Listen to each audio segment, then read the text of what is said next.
Buenas noches. El arte, la cultura. La quinta rueda del carro en este caso no es la vicepresidencia, es el arte y la cultura en este país. Todos decimos que nos interesa mucho, todos expresamos y por supuesto tenemos una sensibilidad para las expresiones humanas que están vinculadas a la creación, pero no hay ni una actitud, y en este caso no me refiero al Estado, ni una actitud oficial, ni una actitud personal que lo favorezca. La pintura, la lectura, la posibilidad de la imagen audiovisual están siempre relegadas o condicionadas a elementos comerciales. A pesar de ello, la plástica boliviana, en este caso concreto, la pintura, la escultura, el dibujo, en fin, tienen un lugar destacado en nuestra historia. Son una presencia que refleja de una manera importante nuestra realidad y los sueños de nuestros creadores. Para hablar de ello, hemos invitado a una de las más destacadas figuras de la plástica contemporánea boliviana, Roberto Valcárcel, para intentar desentrañar las contradicciones, las perspectivas, el presente y el futuro de la plástica del país. Ya volvemos.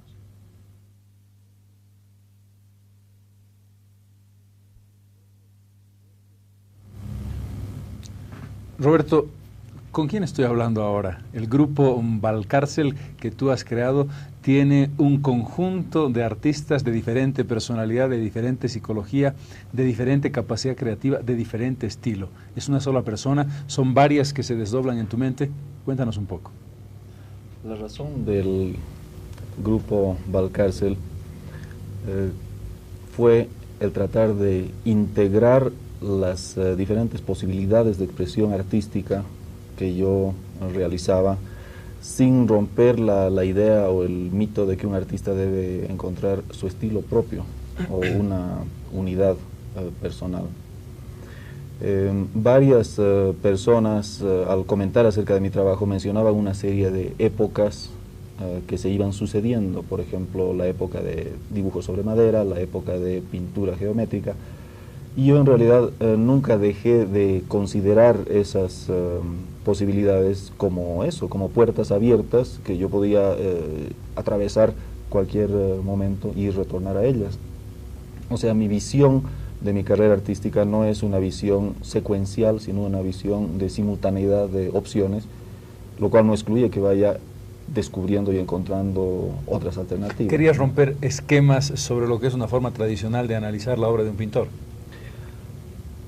Se rompieron los esquemas, pero no era la intención. Ese es un factor muy interesante e importante, que en realidad muchas personas piensan que pasos que tomo o cosas que hago están dirigidas a romper o inclusive planificadas o con la intención de romper esquemas. Creo que eso es una visión como que el artista es un malicioso que va confabulando a ver cuándo sorprende al público.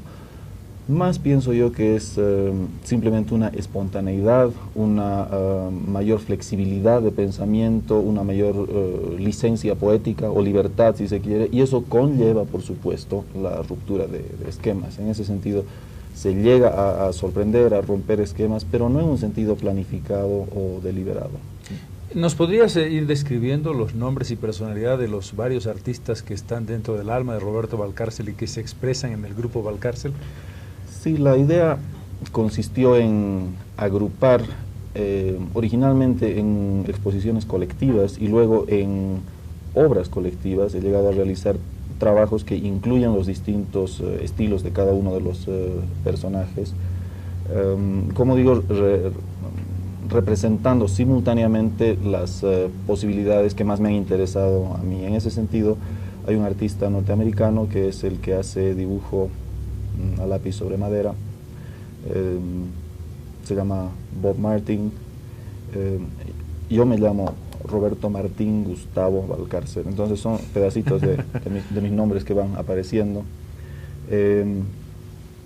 Hay un artista alemán que es más geométrico, pinta con colores planos, tiene influencia pop, hace caras en forma de casas o de fachadas y viceversa, y él tiene un nombre muy sonoro alemán, es Hans Kraplack.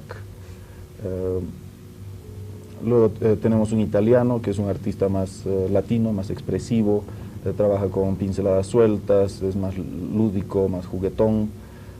Hay un artista inglés que es el artista conceptual, que maneja las artes visuales como la representación visual de textos directamente, de conceptos. Él se llama Waldo Moffat. ¿El italiano cómo se llama? Antonio Raffaello. Waldo Moffat, en honor a una ex alumna mía, una señora inglesa que vive aquí en La Paz, que se llama Virginia Moffat, a quien aprecio mucho. Luego hay un artista japonés, Yuri Nitram, el cual es parte del grupo, pero falleció de SIDA, él murió de SIDA, y es su presencia y su memoria, su fantasma, digamos, que participa en el grupo.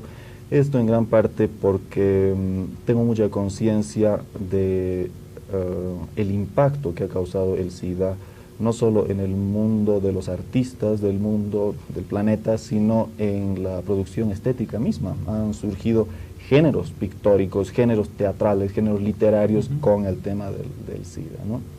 Y por último, el artista boliviano se llama Max Poma, y es el artista que no pinta, el artista que hace acciones callejeras, el artista que interactúa en la urbe y en el ámbito urbano directamente con las personas. Entonces con esos personajes he logrado simultaneizar, digamos, poner lado a lado y al mismo tiempo las distintas posibilidades que me han ido interesando. Sin embargo, de la misma manera que los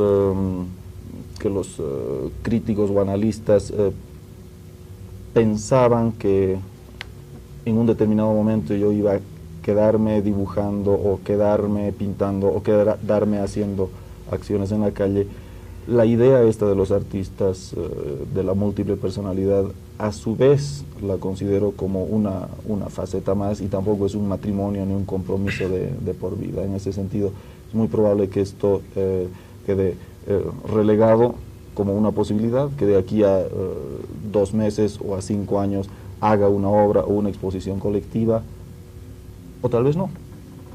De manera que inclusive mi actitud guerrillera, digamos, se mantiene en cuanto a esas opciones, ¿no? ¿Cómo te inscribes tú dentro del arte boliviano? Como primera pregunta para hablar luego de cómo entiendes el arte boliviano.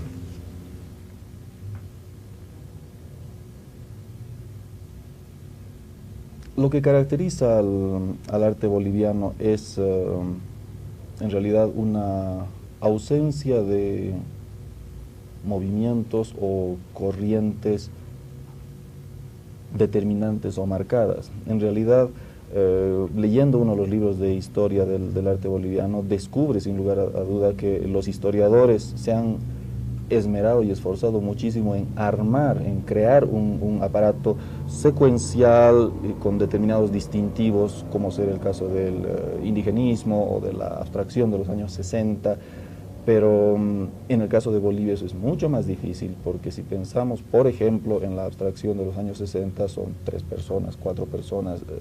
En realidad en Bolivia los movimientos artísticos son hechos por individuos realmente, ¿no? No se da grandes movimientos como en otras partes. En otros países han habido épocas en las cuales una determinada tendencia era prácticamente excluyente de las otras. En Bolivia no, es tal la diversidad, la tan mentada diversidad cultural, étnica, regional, económica, que surgen individuos de las más diversas extracciones, formaciones y sensibilidades estéticas y culturales, lo cual hace muy difícil el categorizar o catalogar el arte boliviano en bloques claramente discernibles. Y en ese sentido se me hace difícil inscribirme a mí en algo, porque es una ensalada rusa, es una chanfaina, ¿no? Claro, hay intentos de insertarme en la generación de los tantos, o la post-indigenismo, o la que irrumpe en lo urbano. Loables intentos, pero en realidad creo que en gran parte son constructos de los historiadores y en realidad esa es la función del historiador, ¿no? La de ir creando un poco de orden en esa maraña. Lo mismo ha sucedido a nivel mundial, a nivel internacional, ¿no? Que había una idea de que el arte moderno llevaba a una culminación, a un desarrollo lineal sumamente lógico. Comenzaba con los impresionistas, luego Picasso, y más bien ahora, en la época llamada postmoderna, se descubre que eso era como una hilachita dentro de un ovillo y una maraña de simultaneidades de otras cosas que quedaban completamente dejadas de lado, completamente ignoradas por los historiadores, en el afán de encontrar algún sentido en ese gran desorden. Se va descubriendo, por ejemplo, que el realismo en el arte se ha mantenido saludable, vivito y coleando a través de todas las épocas, durante y paralelo a cubismos, surrealismos, abstracciones y todo. La línea del realismo es una línea poderosísima en el arte que en la época moderna, por ejemplo, fue completamente negada porque no cabía en ese esquema. Más bien hoy en día con la posmodernidad se van reconsiderando algunas alternativas, algunas posibilidades, entre ellas el ver la realidad como no una verdad absoluta a definirse, sino más bien como una serie de alternativas posibles, y en realidad son opciones que se tienen tanto a nivel filosófico como estético. La simultaneidad, la posibilidad de muchos estilos y de muchas personalidades que no necesariamente son parte de bloques, sería una primera conclusión. ¿Cómo podríamos cómo colocaríamos a la plástica boliviana en relación a la plástica latinoamericana? ¿Le ha pasado a la pintura, a la escultura en Bolivia, lo que en algún momento le pasaba a la moda o a la música, que llegaba 2, 3, 5 años después? ¿O está ya entrando en este mundo globalizado en tendencias y corrientes que son simultáneas también desde el punto de vista de su llegada y de su impacto e influencia sobre la sociedad? En una presentación o charla que di acerca de arte boliviano contemporáneo en Inglaterra, se me ocurrió acotar y mencionar que el arte boliviano es como un estrato geológico, es como cortar una torta y ver distintas capas, y simultáneamente se ven los distintos sedimentos históricos, de manera que hoy en Bolivia se puede encontrar indigenismo, se puede encontrar arte abstracto, se puede encontrar arte moderno en un sentido de geometrías y purezas y arte cinético, se puede encontrar arte social, se puede encontrar transvanguardia, posmodernismo. Como que nuestro aislamiento geográfico, informativo, cultural es tan grande que no se da una sucesión de modas o de que las cosas lleguen y eliminen o dejen de lado a lo previamente existente, sino que como que los impulsos culturales que llegan de Latinoamérica en este caso son como una yapa más a esa diversidad, y eso hace que el arte boliviano sea para un analista del extranjero interesantísimo, porque ve una nuevamente simultaneidad, una convivencia de posibilidades que se han ido sedimentando a través de los Un paréntesis años. para hacer una comparación. ¿Tú dirías que este es un fenómeno distinto a lo que ocurre en el Perú, en Chile o en la Argentina, donde se van abandonando ciertas corrientes y hay un movimiento mucho mayor hacia ciertos estilos, a diferencia de en Bolivia, que se mantiene un poco el pasado y el presente entremezclados? Sin lugar a dudas, en Bolivia hay una simultaneidad temporal, el pasado y el presente viven juntos. En Chile, en Argentina, en Brasil, en Venezuela, se detectan como oleadas, como épocas, momentos estéticos que luego son sucedidos por otros. Claro que hay individuos, digamos, hay artistas que se mantienen firmes al pie del cañón, pase lo que pase, ¿no? Basarelli, por ejemplo, el artista siguió pintando lo que siempre pintó, esa geometría con efectos de ilusión óptica, pase lo que pase, venga quien venga, él como individuo. Igual Monet en 1916 seguía pintando su impresionismo, o sea, 50 años después del inicio, ¿no? Esos individuos, claro que se mantienen en todas partes, pero las corrientes, los movimientos culturales, no, son sucedidos por los nuevos, digamos. Hay un sentido de mucha mayor dinámica. Yo creo que el arte boliviano puede caracterizarse, en consecuencia de esa simultaneidad, como bastante estático. Hay una reticencia, una reticencia, un temor, diríamos, a la innovación.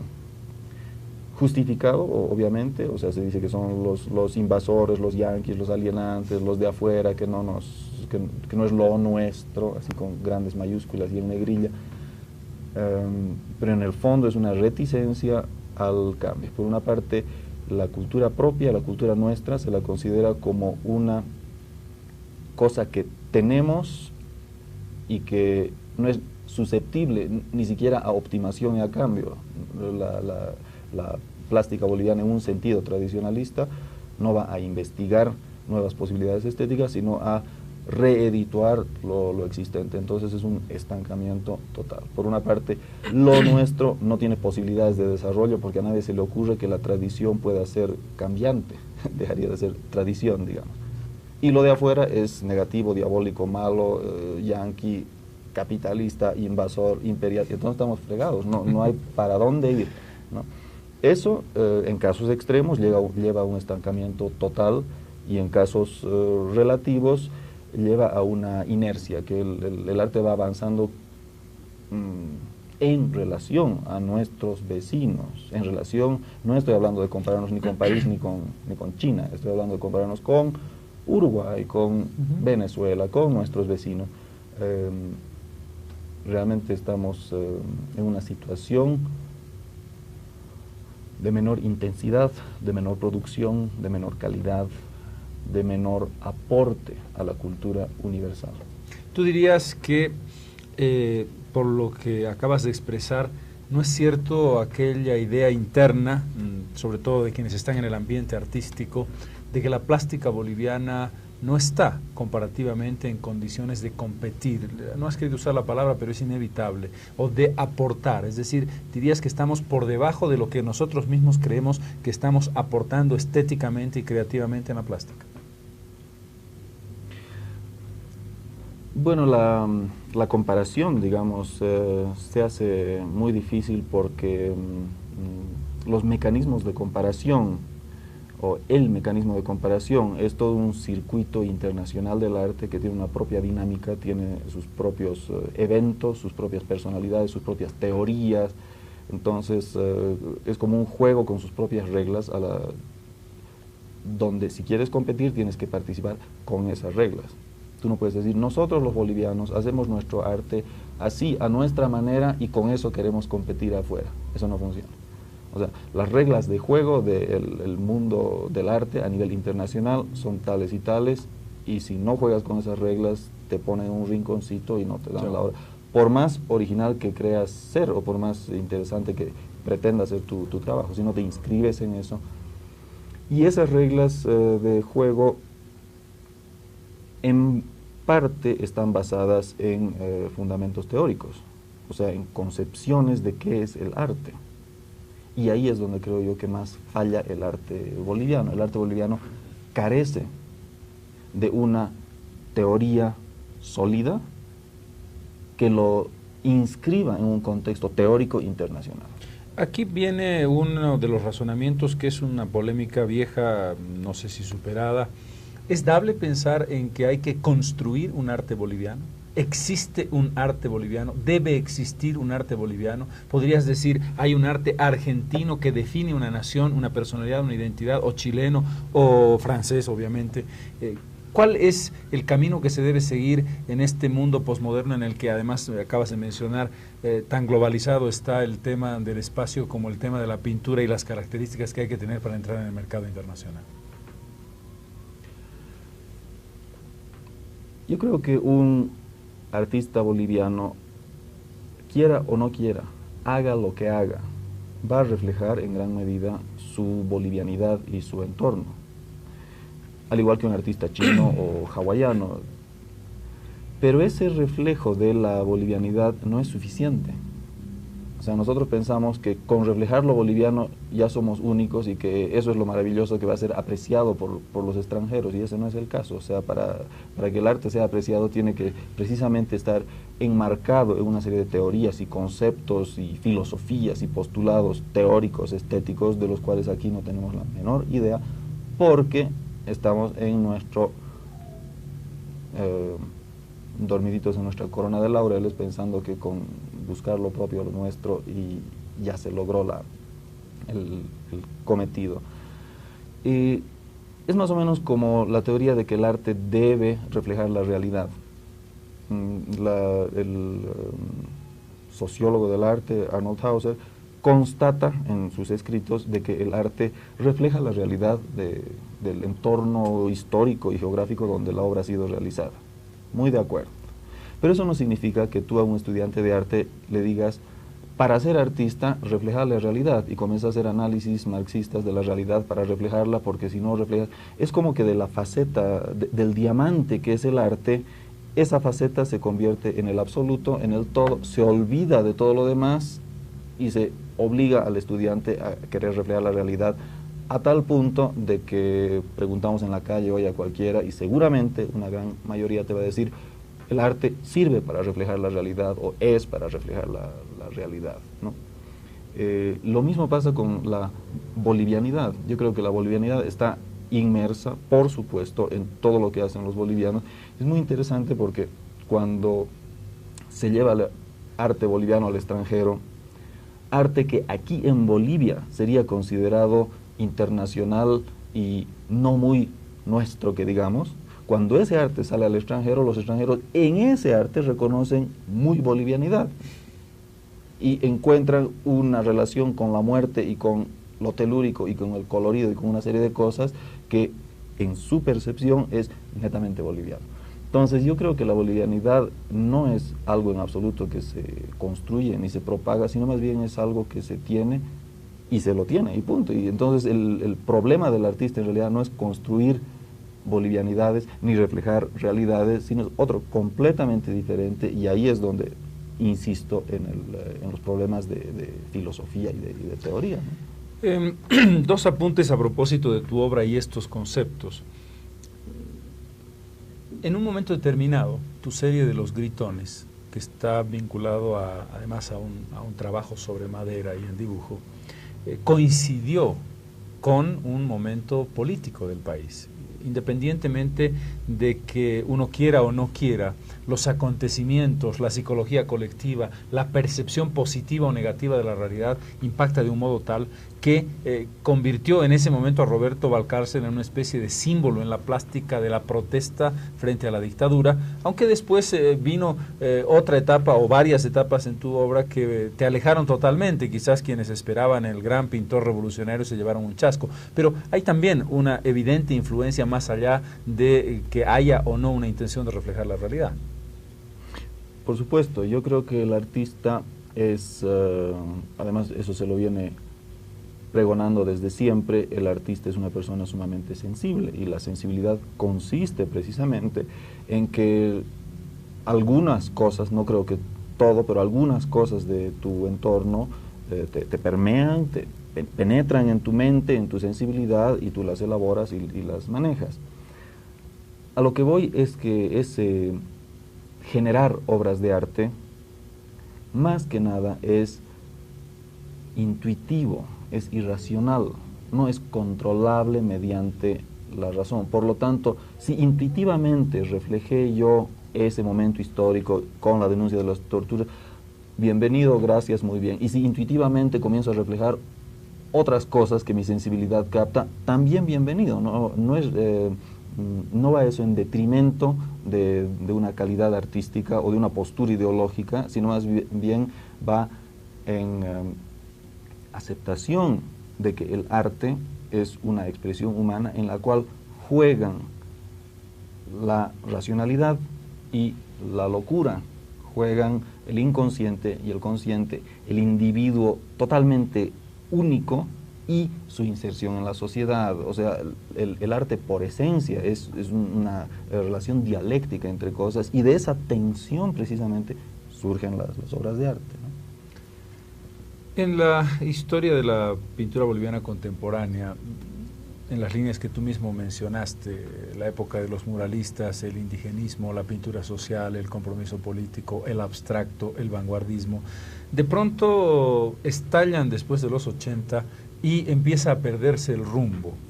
Eso tiene que ver con la posmodernidad, tiene que ver con que tu generación y la que sigue a tu generación pierde un poco los parámetros que marcaban estilos, pierde un poco el sentido del compromiso de la realidad. Lo que tú decías, ya no hay ahora pintores, o mayoritariamente pintores, que crean que hay que hacer un análisis marxista de la realidad para pintar, cosa que en 1980 no solamente que existía, sino que era una corriente casi dictatorial dentro de la pintura boliviana. Estamos sin rumbo, es que igual que la sociedad en su conjunto, los artistas están buscando caminos y no los encuentran, o los están encontrando y no nos damos cuenta. Creo que muy en grande la sociedad, la humanidad inclusive podemos decir, tiene nomás un camino, un derrotero que va hacia algo. O sea, yo creo que hay una evolución en el pensamiento, una evolución en la cultura, una evolución en la sensibilidad, que tiene nomás su lógica y tiene su camino. Esa evolución está dirigida a reconocer lo particular e ir alejándose de los dogmas, ir alejándose de lo absoluto. Y eso es un proceso cultural que se da a nivel del planeta, y yo creo que es evolutivo. Ya no es cuestión ni de políticas, ni de caprichos, ni de aldeas globales, ni de capitalismos en todo el planeta, sino que evolutivamente la especie humana va dirigida a un reconocimiento de lo particular y se va alejando del totalitarismo, sea este religioso, político o estético. En ese sentido, no diría yo que a partir de los 80 los artistas bolivianos comienzan a desbandarse y a buscar alternativas por falta de norte o derrotero, sino que más bien simplemente dentro de ese gran proceso evolutivo humano de reconocer la diversidad, se va plasmando eso en el arte y van apareciendo diversas opciones, más felices o menos felices de acuerdo a cuánta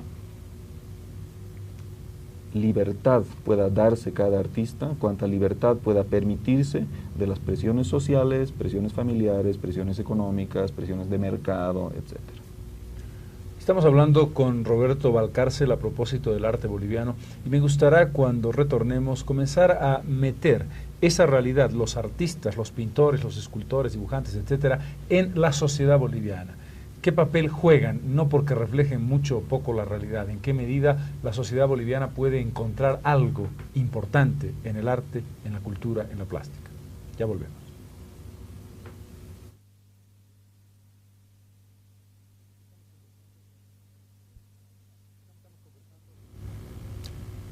Estamos conversando con Roberto Valcárcel, artista. Estamos hablando a propósito de lo que representa la plástica, la pintura en la sociedad boliviana. ¿Tú crees que el artista juega el papel privilegiado que muchos creen que juega dentro de una sociedad, que es indispensable, y por qué lo es para el desarrollo y la visión de sí misma de esa sociedad? Yo concibo la sociedad como un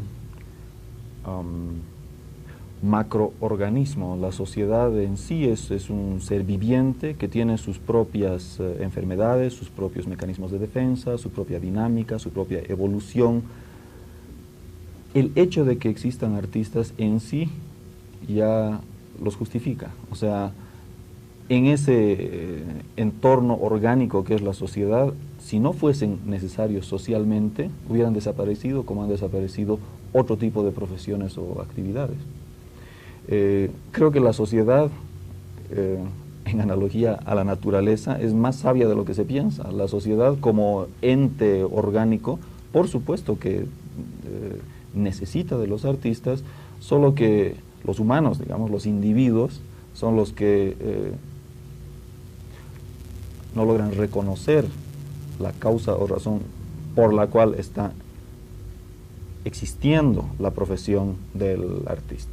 Voy a enumerar algunas posibles interpretaciones, no me quiero afiliar a ninguna en particular, puede ser que sean todas ellas muy importantes. En primer lugar, no tanto el carácter expresivo, porque una función que se le ha dado al artista, especialmente aquí en Bolivia, es que el artista tiene que expresar sentimientos o contenidos nacionales, en este caso, se lo consideraba como el plasmador, como el ilustrador de la nacionalidad. Ok, puede ser una función, pero creo que hay otras más sustanciales. Una de ellas es, sin lugar a duda, el hecho de que el artista da ejemplos de lo distinto, ejemplos de lo diferente, ejemplos de creatividad en el sentido de alternativas a la realidad. Tal vez la función del artista no sea reflejar la realidad, ni siquiera expresar la realidad, sino dar alternativas de percepción a la realidad, dar alternativas de interpretación de la realidad. O sea, hay un aspecto del arte que tiene que ver con lo cognitivo, con la manera en que nosotros aprendemos el mundo que nos rodea. Y eso no puede ser hecho, en el caso de los artistas, de manera discursiva. Nuestro cerebro tiene dos hemisferios más o menos especializados en funciones de tipo lógico, racional, discursivo, lingüístico, y las otras son de tipo no discursivo, simultáneo, creativo, visual. Y creo que el artista es uno de los pocos personajes de la sociedad que rescatan esa función biológica cerebral que en muchos otros está prácticamente atrofiada porque se van directamente a lo discursivo, lógico, racional, y con eso se justifica las peores hecatombes y catástrofes. Entonces el artista en realidad podría tener como una de sus posibles funciones como tirar el coche para el otro lado diciendo, hey, momento, no es todo tan como lo quieren ver. Esa me parece una función importantísima. Otra función del artista es la de investigar posibilidades estéticas. Si vemos a través de la historia del arte, al revés, si vemos hoy en día diseños de camisas, diseños de poleras, diseños de muebles, todo esto que la gente lo va comprando aquí en el mercado chino y en el mercado persa y en la calle, sin pensar ni ocurrírsele de dónde surgen esas imágenes y esas figuras. Y no me estoy refiriendo solamente a una polera con la foto de la Mona Lisa, me estoy refiriendo a combinaciones de colores, geometrías, diseños. Todo eso ha surgido en algún momento de la paleta o de la mente de un artista. El artista es en realidad el tipo que me hace investigación de punta, investigación de vanguardia. Es como el científico que está solito en su laboratorio, combinando y probando cositas, y le falla un montón, pero por ahí descubre penicilinas, descubre antídotos, descubre cosas. Eso no necesita pasar al pueblo inmediatamente. Eso puede tardar 5 o 6 años, puede tardar 2 generaciones, hasta que a través de otros mecanismos, como ser diseño gráfico, diseño industrial, diseño popular, pase ya a ser bien y patrimonio común. Pero si el artista no realiza esa investigación de punta, no hay regeneración visual. Entonces el país queda estancado en una repetición morfológica, en una repetición formal de los elementos. Entonces esa es otra posible faceta, que el artista es un investigador de maneras de dar forma. En ese sentido, la idea de que el artista tiene que acompañar al pueblo como el guitarrista que va con los guerrilleros plasmando todo el tiempo los acontecimientos inmediatos, es una posibilidad válida, pero creo que no logra estar a la altura de la función social en un sentido orgánico de la sociedad que puede, y como la historia del arte ha demostrado, debe cumplir el artista si no se quiere tener pueblos con una pobreza visual, pobreza en maneras o modalidades de dar forma a las cosas. Entonces, obviamente, el diseño industrial boliviano anda copiándose de todo lado, el diseño gráfico anda copiándose de donde puede, todo es una copiadera, porque no hay una tradición artística que haya sentado precedentes 2 o 3 generaciones antes de gustos, colores, armonías, formas, etc. Entonces, simplemente para mencionar que hay una serie de posibilidades importantísimas, fundamentales, sustanciales del artista, que no son reconocidas por la sociedad, no son reconocidas mucho menos por los medios de comunicación, porque al artista siempre se lo considera como la persona del adorno, la persona que en el mejor de los casos ilustra algo, acompaña algo documentándolo con su habilidad. Vamos a quizás acercarnos a la caricatura, pero para plantear un poco críticamente el tema. ¿Qué sentido tiene una exposición en una galería en el centro de la ciudad que es visitada por 200 personas que pertenecen en general a una cierta clase social y que cuando entra en sectores populares, si entra alguna vez, no es entendida porque son mensajes incomprensibles, arte abstracto, arte difícil, lienzos pintarrajeados en la mirada de una persona que no tiene la formación previa? ¿No es el artista una especie de adorno, lo decías tú, de la burguesía para el consumo de la burguesía que genera estatus a partir de la adquisición de obras de arte para jactarse de que tiene buen gusto o para adornar sus residencias de lujo? Estoy haciendo caricatura, pero es una parte de la crítica de la realidad del artista aquí. El problema de el artista en ese sentido, en el sentido del acceso al público al cual hace referencia, está relacionado con que los canales de acceso al público en Bolivia son muy poco diferenciados. Hablando de nuestros países vecinos, en Brasil, Argentina, Chile, se diferencia claramente entre arte de museo, arte de galería y arte de bazar o mueblería. En ese momento, las personas pueden discernir exactamente qué tipo de arte con qué tipo de arte se están confrontando. El arte de museo es el arte que no está a la venta, el arte que no tiene compromiso con el comercio y el arte que precisamente realiza la labor de investigación de punta, la labor de vanguardia, la labor de descubrir. La investigación de punta no necesita ser accesible a todo el mundo. O sea, a mí lo que me interesa es que la cholita pueda ver televisión y disfrutarlo. No es necesario de que la cholita comprenda las minucias de la electrónica que han sido descubiertas 5 o 10 años antes por un técnico en un laboratorio.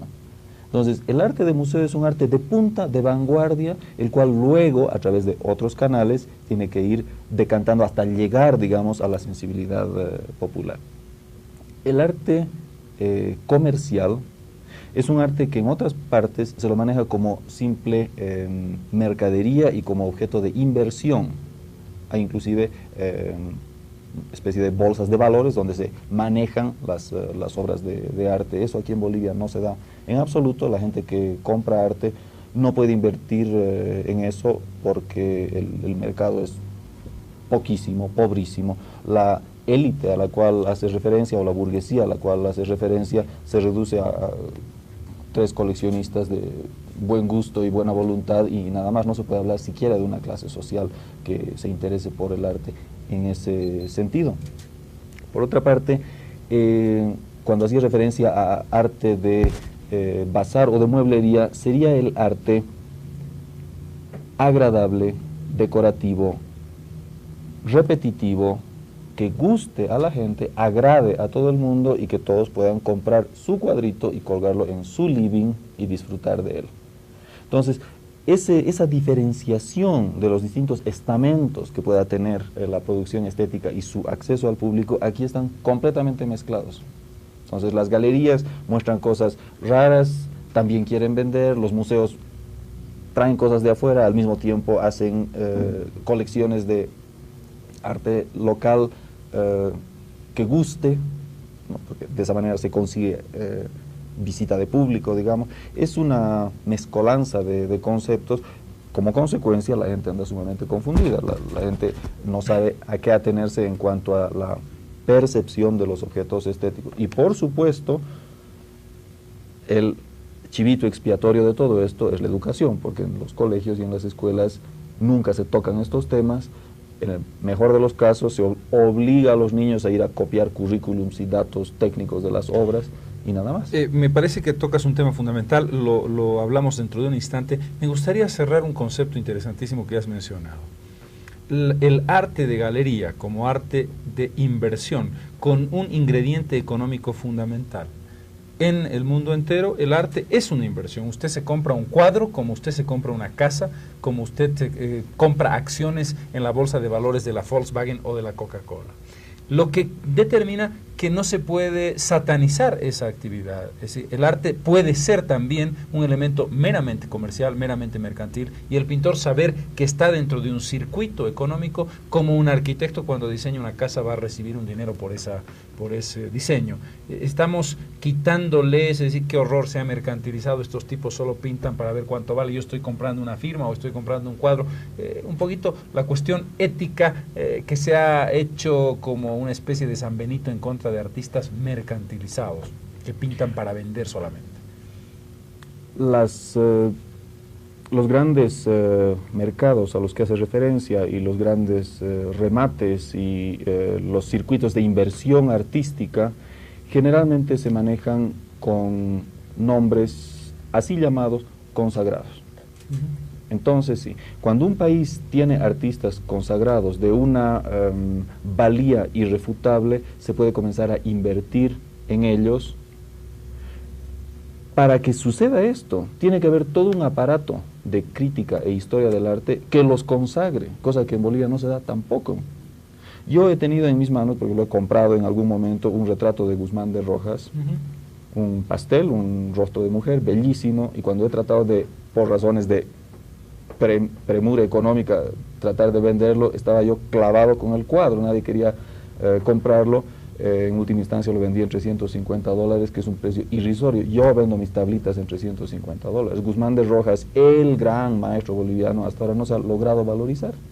Entonces, esa idea de el arte como inversión, por supuesto, no se la necesita satanizar en absoluto, pero aquí en Bolivia simplemente no se da. De hecho, no se da la posibilidad de que el arte se valore con el tiempo. Entonces, obviamente, son pocos los coleccionistas que compran en términos de inversión, porque la prueba es que cuando se trata de revender la obra, casi siempre se saca menos de lo que se pagó. Se saca menos. Hablabas de la educación y hablabas de una realidad en la que por una parte está un mundo de la plástica, de la estética, esa insuficiencia de Bolivia para generar sus propios modelos de diseño, para generar un gusto estético relativamente similar, no en cuanto a sus características, sino que la gente aprecie la obra de arte. ¿Qué pasa con la educación boliviana? ¿Qué pasa con la reforma educativa en lo que se refiere a la educación del lenguaje artístico estético? Bolivia ha sufrido, diría yo, una serie de reformas educativas, comenzando con la de 1828 y luego toda una serie de ellas, inclusive la de los años 50. Y en todas ellas, en el papel, o sea, en el texto, en la letra muerta, se menciona la creatividad como un pilar de la educación y como un objetivo en la educación. Palabra muerta, pero en la realidad lo que ha sucedido es yo diría una interpretación errónea de lo que es la creatividad. El problema con la creatividad en Bolivia es un problema semántico. La gente entiende por creatividad una cosa y la creatividad en sí, tal como la ven los psicólogos, es otra cosa. Entonces la educación en el estética en Bolivia está en analogía a las educaciones en literatura, por ejemplo, que tienden a la repetición y a la memoria, tiende nomás a la repetición y a la ejecución de recetas. La educación estética en Bolivia en los colegios es haga tal cosa y le vamos a decir cómo hacerlo, le vamos a enseñar a cómo se soluciona. Un dibujo técnico, una proyección, una perspectiva, y ahí me enchufaron todo lo que tiene que ver con dibujo técnico en artes plásticas, no sé a quién se le ocurrió, y eso está pero intocable hasta el día de hoy. Reformas van y vienen, dibuje meandras, dibuje cosas con compases, es una confusión total. Y en el último y mejor de los casos, lo que se hace es pedirle al alumno que se compre un liencito y me dibuje ahí un determinado objeto, o me pinte un determinado paisaje. Creo que eso más bien es el dar un mensaje negativo de acerca de qué es la creatividad y qué es la expresión artística y estética. Precisamente porque se considera que el niño es tan creativo que si se lo deja, él solito va a hacer todo. Uno de los principales mitos de la educación boliviana es que el niño es creativo y hay que dejarle. Entonces, claro, entre el profesor o el maestro dice dibujo libre y ya está fomentando la creatividad. No hay tal. El niño está en un proceso de socialización, el niño está buscando patrones con que identificarse, y si no le das tú opciones, se va a identificar con He-Man, con los monitos de la televisión o con lo menos esperado. Entonces creo que la educación artística y estética en las escuelas de Bolivia deja muchísimo que desear, y el problema está en que se mencionan reformas, se mencionan en la letra muerta cometidos y metas importantísimas, pero en el aula, en la práctica, yo creo que tenemos mucho por discutir, mucho por avanzar, mucho por cuestionar. ¿Qué respuestas le darías tú a esas insuficiencias? En general, en Bolivia tenemos una gran capacidad para hacer diagnósticos correctos de una realidad, en este caso la educativa, que no funciona en el ámbito de tu especialidad. ¿Cómo encararías tú la inserción de una nueva manera de enseñar el arte en las escuelas? Yo creo que el principal problema, como mencioné hace un momento, es un problema semántico. La gente escucha arte y ya clic, se le presenta una serie de ideas, o escucha creatividad e igual, se le ocurren colar arrocitos a un plastoform y con eso ya quedó solucionado el cometido creativo. Tal vez yo encararía el problema proponiendo nuevos términos, nuevas palabras, algo así como borrón y cuenta nueva. Decir, bueno, veamos qué nos dicen los psicólogos, veamos qué nos dicen la pedagogía de punta, veamos qué nos dicen las personas que investigan y trabajan, y no nosotros mismos. O sea, de nada sirve que hagamos grandes congresos entre nosotros. Tenemos que comenzar a abrirnos a un sistema de intercambio académico, por lo menos a nivel latinoamericano, e intercambiar experiencias y posibilidades. Porque entre nosotros mismos, reunirnos y mirarnos la cara y darnos nuestros discursos, no vamos a lograr nada, porque es pues totalmente incestuosa la cosa, es como entre la familia nomás. Entonces, en un sistema de intercambio dinámico, activo, intercambio académico, comenzar a plantearse la esencia de las cosas y tal vez inclusive encontrar nuevos nombres para ello. Los ingleses han optado por eliminar la materia de artes plásticas del currículum escolar. Tienen un bloque de materias que le llaman diseño, y ahí entra dibujo, carpintería, soldadura, una serie de habilidades y cosas relacionadas con, pero se han olvidado de la palabra artes plásticas porque estaba contaminada con una serie de conceptos ya superados. Tú vives en Santa Cruz y tienes ya desde hace un tiempo significativo una actividad que está relacionada con jóvenes y que intenta, digamos que estimular sus capacidades en el ámbito creativo. ¿Por qué no nos cuentas esa experiencia? Sí, con todo gusto. Es una experiencia muy interesante. Surgió hace unos 5 años con un convenio entre la Casa de la Cultura, que en ese entonces no era todavía municipal, y la escuela que yo fundé, que se llama la Escuela Pintovia, con el apoyo y la participación de SEAMOS. Entre las tres instituciones, cada quien por su lado y con sus propios intereses, logramos poner en marcha el proyecto. La Casa de la Cultura puso a disposición del proyecto todos los centros culturales en los barrios de Santa Cruz, lo cual a mí como Escuela de Arte me permitió trabajar en los barrios con la gente, a tal punto que ahora último llega a mí gente a consultarme acerca de cómo son los barrios y qué tal los barrios, porque yo estoy los últimos 5 años metido ahí. ¿Estás allí? Allí es donde se hace el trabajo. Todas las noches con la gente y veo a los niñitos sin zapatos y a las mamás que vienen y se sientan y el pollito o perrito que me atraviesa el aula. Estoy metido en la salsa. El cometido por parte de SEAMOS consistía en hacer prevención contra las drogas sin mencionar ni satanizar las drogas, sino más bien mostrando simplemente una opción, una alternativa, un espacio en el cual la juventud pueda desarrollar sus capacidades estéticas en parte, pero más que nada capacidades mentales, porque ese es el principal factor que yo quisiera predicar por todo el planeta. Además no es mi cosecha, simplemente lo he sacado de la bibliografía, que la creatividad es una función cerebral, es una manera de pensar. Como resultado de eso pueden aparecer dibujos nuevos o arte distinto, pero es una manera de pensar que se la recomendamos a todos los humanos, no solo a los artistas.